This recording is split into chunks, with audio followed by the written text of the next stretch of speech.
رمضان المبارک کے آخری عشرے کا اعتکاف نبی پاک صلی اللہ تعالیٰ علیہ وسلم کے مقدس طریقوں میں سے ایک بڑا خوبصورت طریقہ ہے۔ قرآن مجید نے ارشاد فرمایا، میرے گھر کو خوب صاف ستھرا کرو، طواف کرنے والوں کے لیے اور اعتکاف کرنے والوں کے لیے اور رکوع اور سجود کرنے والوں کے لیے۔ نبی پاک صلی اللہ تعالیٰ علیہ وسلم نے ہر سال رمضان المبارک کے آخری عشرے کا اعتکاف فرمایا ہے۔ ایک سال کسی وجہ سے اعتکاف نہ فرما سکے تو اگلے سال 20 دنوں کا اعتکاف فرمایا۔ نبی پاک صلی اللہ تعالیٰ علیہ وآلہ وسلم نے اعتکاف کا جو مقصد بیان کیا وہ شب قدر کی تلاش بیان کیا۔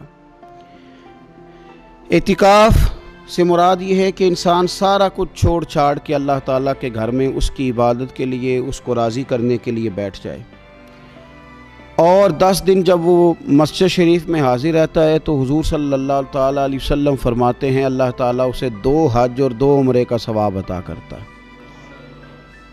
اعتکاف کے اندر کچھ باتیں بڑی ضروری ہوتی ہیں، جیسا کہ انسان کو بلا ضرورت طبی مسجد سے باہر نہیں آنا، اس کو کوئی فضول بات نہیں کرنی، اس کو کوئی ایسا کام نہیں کرنا کہ جو شریعت اسلامیہ جس سے منع کرتی ہو۔ اس کے ساتھ ساتھ کچھ اعتکاف کے آداب بھی ہیں کہ اس نے 10 دن مسجد کے اندر رہنا ہے تو آخر اس نے کرنا کیا ہے۔ ہمارے ہاں لوگ مسائل پوچھ لیتے ہیں اور مسائل پوچھنے کے بعد پھر ان کی گنجائش سے بہت زیادہ فائدہ اٹھاتے ہیں۔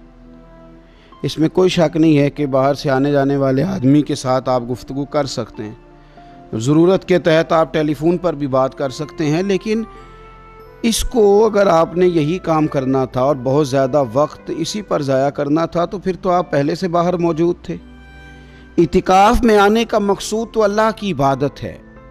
اعتکاف میں جب آپ آ گئے تو اس کا مقصد ہے کہ آپ کچھ دنوں کے لیے لوگوں سے کٹ کے اللہ کی بارگاہ میں حاضر ہو گئے، آپ نے اپنے رب کو راضی کرنے کا ارادہ کر لیا۔ تو اعتکاف میں ایک تو شوق سے آئیں۔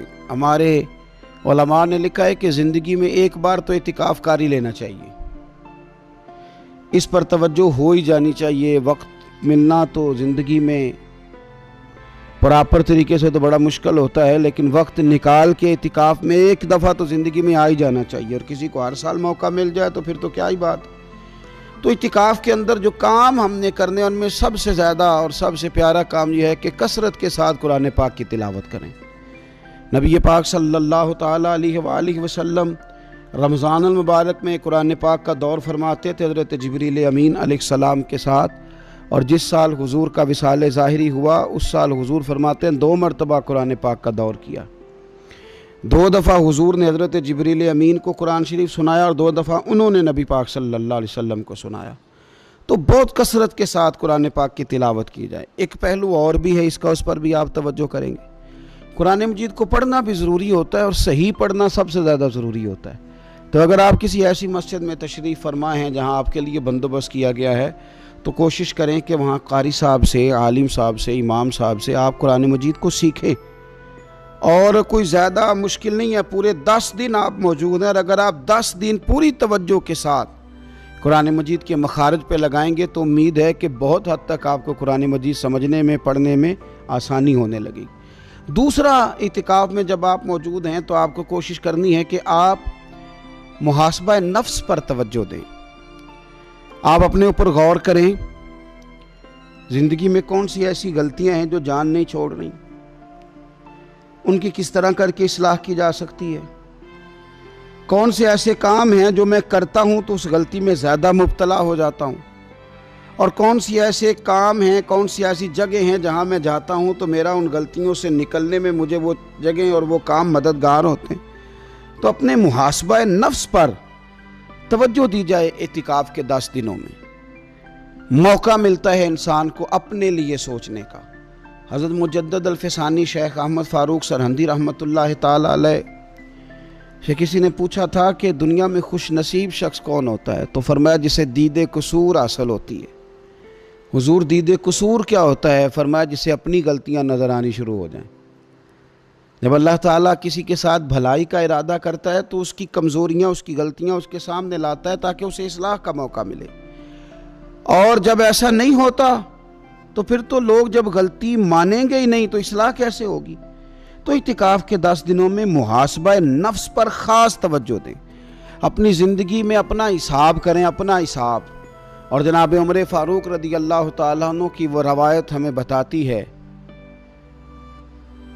کہ حساب کر لو اس سے پہلے کہ تمہارا حساب کیا جائے۔ تیسری بات، ایک تو قرآن پاک پڑھیں گے، ایک محاسبہ نفس کریں گے، تیسری بات مراقبہ کریں۔ کچھ دیر کے لیے بیٹھیں، یہ غور کریں کہ رب تعالیٰ نے ہمیں نعمتیں کتنی عطا فرمائی ہیں، پھر یہ غور کریں کہ ان نعمتوں کے بارے میں، ان نعمتوں کے ساتھ ہماری عبادت کتنی ہے، ہمارا شکر کتنا ہے۔ زندگی اپنی کا حساب لگائیں، غور کریں کہ کتنا کچھ ہے جو ہمیں محنت سے ملا ہے اور کتنا ہے جو بغیر محنت کے ملا ہے، اور کون سی ایسی نعمتیں ہیں جن کا ہم نے شکریہ ادا کیا اور کون سی ایسی ہیں جن پر ہم نے کبھی توجہ ہی نہیں کی کہ یار یہ تو بہت بڑی نعمت ہے جو اللہ نے ہمیں عطا کی ہوئی۔ اپنی گردن کو جھکا کے تھوڑا غور و فکر کریں۔ تفکر کا درس دیا ہے قرآن پاک نے، بار بار کہا ہے تفکر کرو، غور کرو، تدبر کرو، تو یہ ہمیں موقع میسر آتا ہے۔ چوتھی بات، اعتکاف کے دنوں میں اپنے رب کریم کے ساتھ اپنی توجہ کو لگائیں۔ قرآن حکیم نے جو کہا نا کہ رب کی عبادت اس طرح کرو کہ تمہیں نا یقین حاصل ہو جائے، کھل کر اس کی بارگاہ میں سجدے کریں، دعائیں مانگیں۔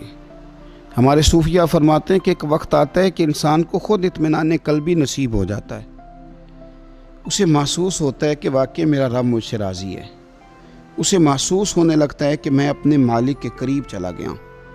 وہ اس کثرت سے نفل پڑھتا ہے، اس ذوق کے ساتھ وہ اس کی بارگاہ میں دعائیں کرتا ہے، اس شوق کے ساتھ وہ تلاوت کرتا ہے، خود محسوس کرنے لگتا ہے کہ اب میرا دل لگنے لگ گیا ہے، اب میں دعا مانگتا ہوں تو مجھے لگتا ہے کہ قبولیت میری دعاؤں کے قریب آنے لگی ہے۔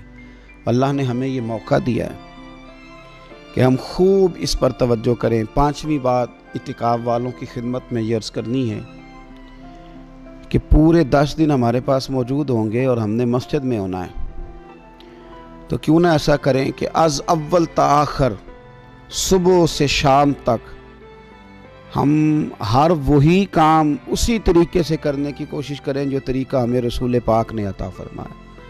ہمارا کھانا پینا، سونا جاگنا، بولنا حضور کی اتباع میں لے آئیں۔ ہم ان 10 دنوں میں ہم پریکٹس کریں کہ ہم نے سنت کے مطابق، حضور کے طریقے کے مطابق سارے کام کرنے۔ آپ اگر یہ ارادہ کریں گے تو پتہ ہے مدینے والے محبوب علیہ السلام نے فرمایا جس نے میری ایک سنت کو زندہ کیا گئے گزرے دور میں رب اسے 100 شہیدوں کا ثواب عطا فرمائے گا۔ تو اتنا اعزاز ہے۔ تو ان 10 دنوں میں ہونا بھی مسجد میں ہے، ہونا بھی باوضو ہے، تو کیوں نہ سارے کام سیکھا جائے، پڑھا جائے اس سے پہلے کہ کھانا کس طرح کھانا سنت ہے، اور کس طرح بیٹھ کے کھانا سنت ہے، اور پھر کس طرح کر کے گفتگو کرنا حضور علیہ السلام کا مقدس طریقہ تھا، وہ کس طرح سے پھول جھڑتے تھے جن سے لوگ فیض حاصل کرتے تھے۔ تو اعتکاف میں اپنی مصروفیات کو ان 5 کاموں میں لگائیں۔ ایک تو تلاوت قرآن حکیم کریں، دوسرا محاسبہ نفس، تیسرا مراقبہ کریں، تدبر کریں، غور کریں اپنے اوپر بھی اور اللہ تبارک و تعالیٰ کی نشانیوں پر بھی، اور چوتھا یہ کہ کوشش فرمائیں کہ ہم اپنی عبادت کو، اپنی دعا کو، اپنے استغفار کو اس طرح کا بنائیں کہ ہمیں محسوس ہو کہ قرب الہی کے جانب ہمارا سفر ہے۔ اور پانچواں، ان 10 دنوں میں سنت اور شریعت کی وہ ساری چیزیں جس کا دین ہم سے مطالبہ کرتا ہے، اب تو ہم بالکل دنیا سے